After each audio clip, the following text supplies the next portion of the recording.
আপোনালোকে তেতিয়া আমাৰ ভিতৰত এটা সোসাইটিৰ ভিতৰত এটা মিলা প্ৰীতিৰ এটা মনোভাৱ বনায়, হয়নে বাৰু কথাটো?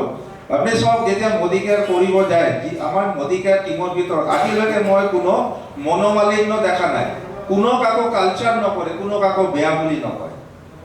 তাৰমানে কি ইট প্ৰভছ যে আপুনি সোসাইটিৰ ভিতৰত এটা ভাইচাৰা বুলি যোনটো কওঁ আমি হিন্দীত, এটা ভাতৃত্ব ভাৱ এটা আপুনি জেনাৰেট কৰে।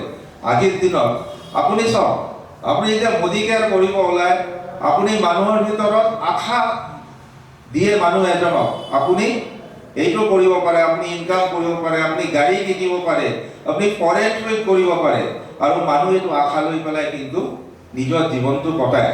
আৰু আপুনি মই আৰু এটা ক্লেপ দিব খুজিছোঁ আপোনালোকক, মানে নিজৰ কাৰণে দিয়ক, আপোনালোকে লাষ্ট 5 ইয়াৰ্ছৰ পৰা কিন্তু এইটো কামে কৰি আহিছে।